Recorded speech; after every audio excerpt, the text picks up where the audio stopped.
Okay, friends, this is going to be a hopefully under 10-minute hip workout for you that you could do with either of these three pieces of equipment. A band, like a long band. It could be a long loop as well. Some dumbbells. Or a kettlebell. Okay? So you can use any of these three. The first move we're going to do is going to be a warm-up. And I'm going to be focusing on these abductor muscles in my hips.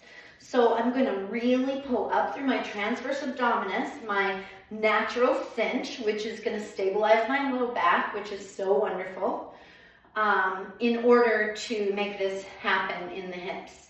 So I'm starting with my feet pretty wide. I'm going to push off with my toe and lift that leg.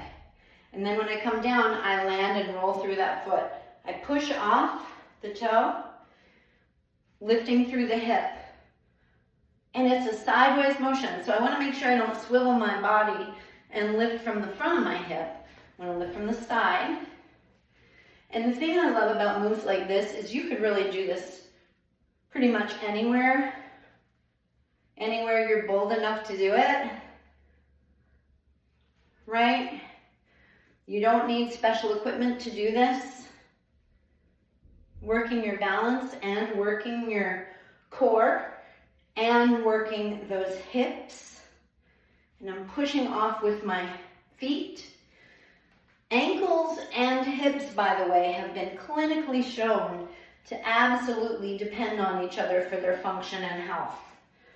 So we want to keep those ankles active in this move by pushing off the toe and extending through that ankle.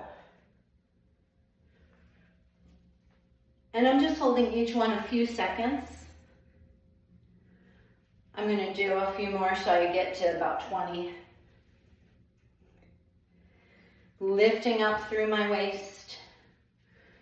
19 and 20. Great. I'm going to shake those out. So that was just a little tiny warm-up. Now I'm going to get one of those three pieces of equipment. I'm going to show you on each piece, okay? So with a band, you're going to, for all three of these pieces of equipment, you're going to have your feet armpit width apart. Which part of your foot? The space between your second and third toes, okay? So between your second and third toes, that's really the middle of your foot, the center of your foot. And you want that to be underneath your armpits. To figure that out, put your thumbs in your armpits and then imagine you drop a line straight down. That should be over your second and third toes, okay? Then we have a nice square pattern, foundation to begin this pattern. If I have a band, I'm gonna grab it pretty tight, like this, and I'm pulling my shoulders back toward each other. I don't want my shoulders coming forward. Pulling my shoulders back, elevating through the waist. I'm gonna hinge straight back and push straight forward. Let me show you that on the side. I wanna stand all the way up, by the way, and I wanna end up here. So I pull my shoulders back, I hinge my hips straight back, which means my hips move back in space. My hips move back in space. Don't lock your knees, because that will mean you can't really move your hips very far. You gotta unlock them. So keep them straight but not locked, if that makes sense.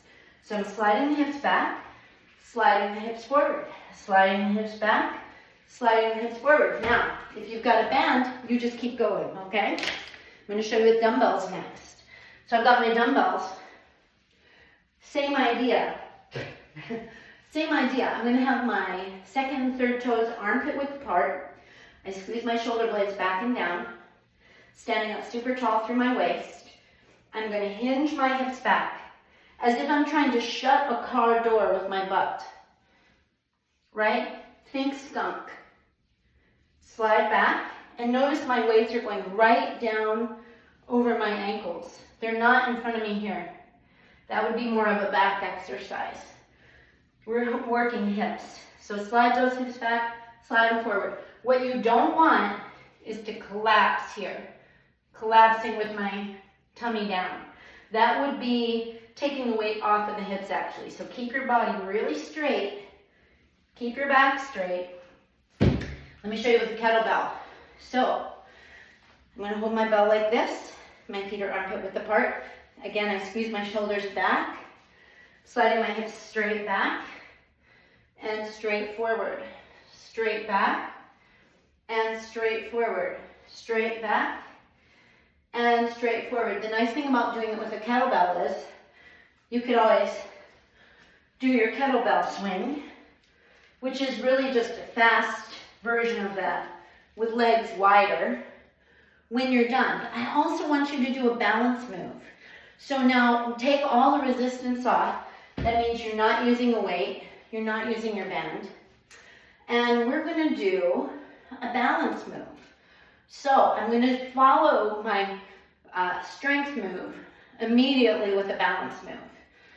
And that is going to get the most out of those muscles. So I'm standing up tall on this leg that's closer to the camera. I'm going to hinge back on that hip, and I'm going to hold for 20 to 30 seconds. I'm trying to make my spine so long. I'm opening up that glute. So this is eccentric or stretched out, loaded work for that standing glute. Hold for 5, 4, 3, 2, and up. Good. All right. That's the whole thing. Let's do that balance move on the other side just so we're complete. And then I would recommend that you repeat it again. Okay? So we're up here. We're going to hinge back and we're going to hold. So I'm really trying to stretch my body out. I'm trying to keep my hips even with one another. Hold, hold, hold, hold, hold, hold, hold. Really reach your body long. Again, this is one that could stand alone, pun intended, as something you could just do during your day to challenge yourself. Strengthening my ankle too, by the way.